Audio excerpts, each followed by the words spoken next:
Hey there and welcome to the UkeStuff channel. Today we'll be looking at the tutorial for the play-alongs of the holiday song Everlasting Fruitcake. There's a chance you might not know this. This was a song that was published for basically children and elementary choirs by Music K8, or also known as Plank Road Publishing. And it is a great little funny song, and the only reason I know it is that one of my schools where I work is doing it this year. So in this video, we'll take a look at the chords that you need to play along with it, both on GCEA and DGBE ukulele. So you've got concert, soprano, and tenor covered, as well as baritone. And then I'll also talk about strumming a little bit. Now, just so you know, you can look at the description below and jump in the timeline using you can click on those little timeline indicators to know what part of the video might appeal or apply most to you.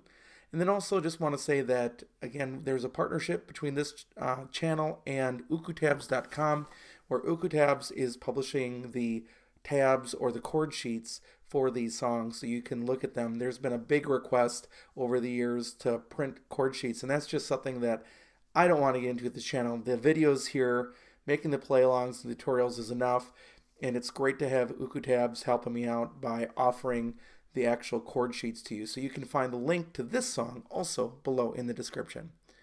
Now for GCEA ukulele, I'm going to be using one of my older ukuleles personally. This is one of the first ones that I bought. It's a Kala. This is what they call their travel tenor. It's solid spruce top, and mine has a little ding down here. I think it dropped at some point. A little scuff, and that's in the surface of the wood, but it's solid spruce, and the rest is laminate. But the crazy part is how thin this is. I mean, it's absolutely crazy. Some of the earlier ones had a little compass in the headstock too, kind of going with that travel theme. So yeah, and it's surprisingly loud, has a little bit of a curved back, kind of a crazy little instrument, and they still make these today, and they're still very popular with people. So this is the Kala SSTU is what they call it, Ka-SSTU-T. So here are the chords that you need for GCEA ukulele, and I just want to mention that I was working off the sheet music, so some of these chords, such as the E minor 7 that appears, even though at times it sounds to my ear like a traditional E minor might be a better fit, these are sometimes the chords that are actually called for in the book, with one exception, and I'll talk about it when we get there. So the first chord you need is the G chord, then you need the D chord, and how you play the D chord is up to you. I almost always play the D chord like an upside down or upside down G or an upside down V, actually, like a G7 chord is what I should say.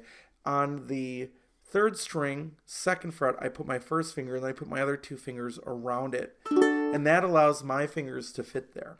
Now, I do know that some people like playing it 1, 2, 3. I know some people like using fingers 2, 3, 4. I know some people like learning how to bend their third finger and just using one finger. It's whatever works for you, but that's where the D chord is. Then you have the A chord. And now here is where I made an exception. There's a part where there's this little chromatic line that goes from the 5th fret down that you can hear in the music. So I know that if you play the D chord over the top of that, so if you bar all along the 2nd fret. Now, again, bar chords can be scary. Don't let it be scary. All it is you're pulling against all 4 strings above the middle fret, and you get a clear sound, and you should be able to do it without too much thumb pressure. The thumb should help you. Now, I'll be honest, this travel tenor, even though it is set up, has always had a little bit more tension than other ukuleles that I own. It's always felt a little firmer, even though I use the same strings on almost all of them. So anyway, but then what you can do, so that gives you your D major 7, and your D7 in that sort of walking down part of that song. Then there's a C chord, there's a B7, which leads to your E minor 7. And those are the chords you need for GCEA ukulele. Now let's take a look at the chords you're going to need for baritone DGBE ukulele. And I'll be using my one and only baritone, my mainland. This is a cedar top with rosewood back and sides. So the first chord you need is your G chord, then your D chord, and then your A chord. Now, I've kind of compromised the song a little bit to make this happen, but for your next chords, you have this kind of progression where your D chord then becomes a D major 7, and then a D7 chord. So you get this in the song. It doesn't quite fit, but it also doesn't not fit. So you'll see where that happens, and you can put that in the song. Then you have your C chord, your B7 chord, and finally the E minor 7, which is really hard on baritone ukulele. Let go of your left hand, and that's your E minor 7. Those are the chords you need for baritone ukulele with Everlasting Fruitcake. Now, as it comes to strumming, if you know how to pick banjo parts, by all means, you can try to replicate the banjo part on this song because it kind of has a bluegrass feel. And if you have a banjolele, that'd be perfect on this song. However, I don't know how to do all those banjo riffs, and I'm not going to try to do it. So I would say keep it simple, and I'll show you. Just even with down, up works pretty well. So kind of like this. A dessert has come to our family, a fruitcake with resolve to stay. We've offered a reward to take it, but can't seem to give it away. That works real well with the song, with everything else that's going on, especially if you have students or younger people playing along with it. Now, the other thing I've been playing with is to be going down, down, up, down, up, down, up, down really fast.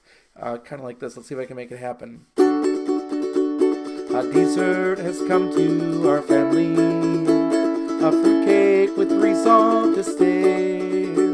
We've offered a reward to take it, but can't seem to give it away. And then you can add that throughout the entire song. There are times that the chords move a little faster, so then you have to shorten the pattern, but it generally works. So I would either just keep it straightforward with down, up, down, up, down, up, down, up, or try down, down, up, down, up, down, up, down, down, down. It's hard to say that really fast, but those are the two strumming patterns that I would try for the song. I had never heard this song before this year, so I thought it was kind of cool and I wanted to bring it to you. If you are interested in using this song, perhaps with an elementary choir or whatever, you can buy the entire kit at a very affordable price at musick8.com, Plank Road Publishing. They're great. They do great things for music education, so make sure to check that out. So that's pretty much it. That covers the chords that you need and the strumming ideas that I have for it. I hope that you enjoy the song and that you'll want to enjoy playing it with people that you know this holiday season. Thanks for watching, and we'll catch you next time.